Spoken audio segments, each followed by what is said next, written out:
तो गाइस मैं हूं अंकित और आप देख रहे हैं रेसलिंग फैंस नेटवर्क। तो भाई फैंस चाहते हैं कि डब्ल्यूडब्ल्यूई इंडिया में रेसलमेनिया लेकर आए। वैसे हम सब तो भाई बहुत कुछ चाहते हैं। हम चाहते हैं कि एटलीस्ट मर्चेंडाइज लेके आ जाओ, हाउस शोज ही लेके आ जाओ, भाई कुछ भी लेके आ जाओ, लेकिन डब्ल्यूडब्ल्यूई लाती नहीं है। लेकिन यहाँ पे मैं बात कर रहा हूँ कैजुअल फैंस की, जो कभी कदार डब्ल्यूडब्ल्यूई देखते हैं या फिर पहले देखा करते थे, अब नहीं देखते हैं। क्रिकेट फैंस जो कॉन्सर्ट में जाते हैं वो वाले फैंस। अब क्वेश्चन है कि ये क्यों अचानक से डिमांड करने लगे। शायद आपको मालूम होगा कोल्ड प्ले भाई इंडिया आई है एंड अहमदाबाद में इनका कॉन्सर्ट था नरेंद्र मोदी स्टेडियम में। एंड वहाँ से शायद आपने देखी भी होगी जो फुटेज वगैरह निकल के सामने आई है, जो ड्रोन शॉट्स आए निकल के सामने, क्रेजी है भाई क्रेजी। मैं फुटेज नहीं दिखा सकता, मुझे नहीं पता कि कॉपीराइट का चक्कर है या फिर नहीं, तो इसलिए मैं सेफ प्ले करना चाहूँगा। मैं आपको स्क्रीनशॉट्स दिखा सकता हूँ एंड इतना बता सकता हूँ कि अगर यहाँ पे रेसलमेनिया हो गई तो बवाल हो जाएगा भाई। रेसलमेनिया से भी भयंकर पायरो यूज़ हुआ यहाँ पे, भयंकर लाइटिंग, भयंकर लाइट शो। डब्ल्यूडब्ल्यूई यहाँ पे अगर आएगी तो एक बहुत बैंगर शो हिट करके जा सकती है। इवन मुफद्दल भाई ने भी ट्वीट कर दिया भाई, मूफा भाई ने भी, आप देखो लिखते हैं यहाँ पे cold play at Narendra Modi stadium in Ahmedabad giving WrestleMania vibes.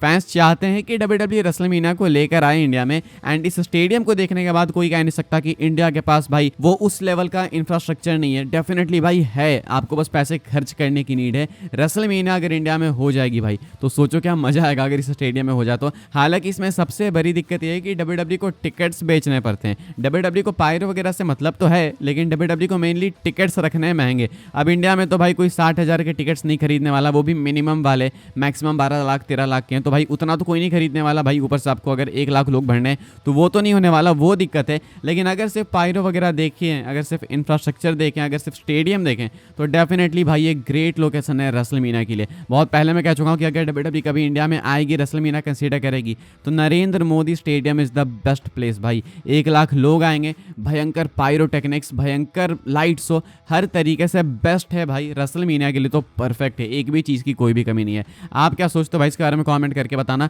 Casual audience demand कर रही है, हालांकि ये तो अभी कहाँ ही पूरा होने वाला है, बट फिर भी भाई सपने देखने के पैसे कौन से लगते हैं। आगे बढ़ते हैं गाइस, हम लोग बात करते हैं अगली स्टोरी के बारे में, जो कि रिया रिप्ली को लेके। रिया रिप्ली टीज करती है भाई मेंस रॉयल रंबल मैच में एंटर करना। अभी आज Rhea Ripley Saturday night's main event में अपनी टाइटल रिटेन कर चुकी है नाया जैक्स को बीट करके। लिव मॉर्गन बोलने वाला था भाई मैं, इतनी लंबी फ्यूड चली कि अभी भी लिव मॉर्गन ही निकलता है। अब ऐसे में रिया रिप्ली टाइटल रिटेन कर चुकी है। Now what is next for Riya replay. WWE ने इनसे बैकस्टेज इंटरव्यू में क्वेश्चन करा कि हमें क्या ऐसा एक्सपेक्ट करना चाहिए कि आप रंबल मैच में चैंपियन के तौर पे ही घुस जाओ, क्या ऐसा हो सकता है। रिया रिप्ली क्या कहती हैं आप ये स्क्रीनशॉट देख लो। Rhea Ripley teases competing in the men's royal rumble match when asked about potentially wrestling in a Royal rumble match as champion she said maybe I will be in the men's one. तो जब इनसे पूछा गया कि क्या आप champion के तौर पे रंबल मैच में एंट्री ले सकती हो, तो कहती हैं मे बी, मैं तो होंगी भाई मेंस रंबल मैच में। कहती हैं कि अगर मैं एंट्री लूंगी भी चैंपियन के तौर पे तो मैं मेंस रॉयल रंबल मैच में एंट्री लेने वाली हूँ। पता नहीं भाई इनका क्या शौक है, क्या फैंटेसीज है मर्दों के साथ में,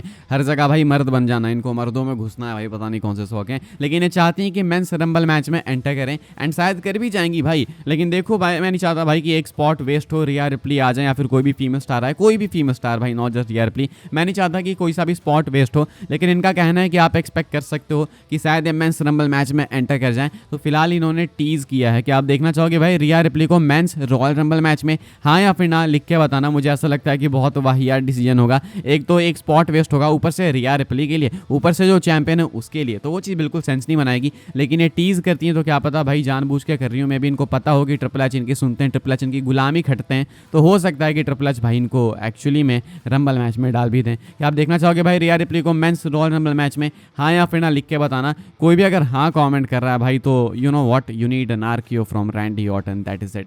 आगे बढ़ते हैं गाइस, हम लोग बात करते हैं अगली स्टोरी के बारे में, जो कि एक बहुत ही इंटरेस्टिंग एंड मसालेदार स्टोरी है। डब्ल्यूडब्ल्यूई ने, ट्रिपल एच ने अनाउंस करा कि आइसो स्पीड होने वाले हैं रॉयल रंबल में। इनवाइट कर दिया ट्रिपल एच ने एंड आइसो स्पीड ने एक्सेप्ट भी कर लिया। वो आने वाले हैं, स्ट्रीम करने वाले हैं एंड डब्ल्यूडब्ल्यूई को बहुत हाइप मिलने वाली है इस चीज़ से। रंबल के लिए लोगों का इंटरेस्ट लेवल काफ़ी बढ़ जाने वाला है एंड ये बहुत एक अच्छा डिसीजन है डब्ल्यूडब्ल्यूई का। लेकिन एक डब्ल्यूडब्ल्यूई फैन, एक वायरल डब्ल्यूडब्ल्यूई फैन इस चीज़ से खुश नहीं है। मैं बात कर रहा हूँ बिग डैडी मार्क की। शायद आपने इनको देखा होगा अगर आप ट्विटर सर्फ करते हो तो। ये बेसिकली भाई डब्ल्यूडब्ल्यूई के थीम सॉन्ग्स को खुद से गाते हैं, खुद से कवर क्रिएट करते हैं एंड ऐसा मानो भाई कि इनकी आवाज़ काफ़ी पतली सी है तो लोग काफ़ी इनको पसंद करते हैं, काफ़ी वायरल हो गए, मतलब इतना आप मान लो। अब ऐसे में इन्होंने ट्रिपल एच का थीम गाया था और भी बहुत सारे रेसलिंग थीम्स गाते गए, वायरल होते गए, मतलब बहुत ज़्यादा वायरल होते गए भाई। लिटरली लाखों में लाइक्स थे ट्विटर पर, तो ट्विटर पर लाखों में लाइक्स है तो आप समझ जाओ भाई कि कितने बड़े सेंसेशन ये बन चुके होंगे। डब्ल्यूडब्ल्यूई ने इनको एक्नॉलेज भी करा था, इवन इनको लेके भी आए थे। ये शायद bad blood and Saturday night's main event में, ये आए भी थे कुछ सोच में, तो इनको WWE ने अच्छे से ट्रीट किया है। लेकिन यू नो व्हाट, जब आइसो स्पीड को WWE ने कंफर्म किया रंबल के लिए,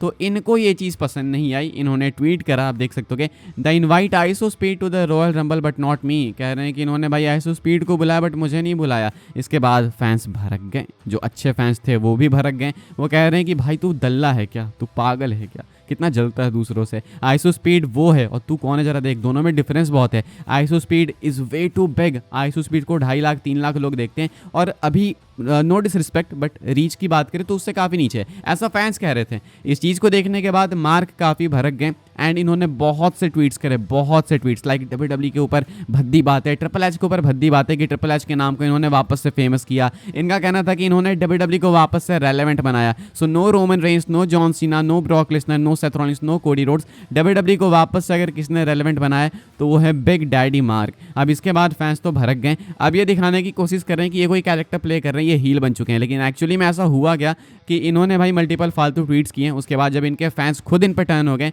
तो इनको होश आया एंड उसके बाद दिखाने लगे कि अरे मैं तो कैरेक्टर प्ले कर रहा हूँ। यू नो व्हाट, मुझे डे 1 से पता था, जब ये बंदा वायरल हुआ था ना भाई, मुझे तभी पता था कि इसके साथ ये हालात होंगे। तो मैं पता है कैसे, गेस करो कैसे, मैं बताता हूँ। मैंने इसके ट्वीट्स देखे थे एंड मैंने भाई के ट्वीट में देखा था कि भाई चाहते थे कि मर्द और मर्द मिलकर बच्चे पैदा करें। So bro was way too woke and when you are way too woke you are way too vocal and when you are way too vocal you get slammed like this. तो ऐसे ही कुछ हुआ, काफ़ी ज़्यादा वोकल थे, अपने opinions देने तो फालतू ओपिनियंस दे दिए एंड उसके बाद फैंस टर्न हो गए। तो इन भाई साहब को दिक्कत है आइसो स्पीड के रंबल में अपीयर होने से। क्या आपको भी दिक्कत है, हाँ या फिर ना, लिख के बताना। अगर आपको दिक्कत है तो बताना क्यों। इनको दिक्कत है कि आइसो स्पीड क्यों आएगा, मैं क्यों नहीं आऊँगा, ये दिक्कत है। खैर गाइस, हम लोग बात करते हैं अपनी आखिरी स्टोरी के बारे में, जो कि रेसलमेनिया के किक ऑफ शो को लेकर अपडेट निकल के सामने आई थी रेसल वोट्स की कि रेसलमेनिया का किक ऑफ शो हमें देखने को मिलेगा रॉयल रंबल के बाद। 8 फरवरी की डेट बताई जा रही थी, क्या सही में होने वाला है? उसके बाद रिपोर्ट आई कि नहीं, वहाँ पे नहीं होगा, WWE प्लान्स चेंज कर रही है सुपर बोल के कारण। अब ऐसे में आप एक्सपेक्ट करो भाई कि WWE बहुत ही जल्दी अनाउंस कर देने वाली है रेसलमेनिया के किक ऑफ शो को। डेफिनेटली ये होने वाला है, इसमें कोई डाउट नहीं है। पिछले साल इनको बहुत फायदा हुआ था, काफ़ी हाइप मिली थी, काफ़ी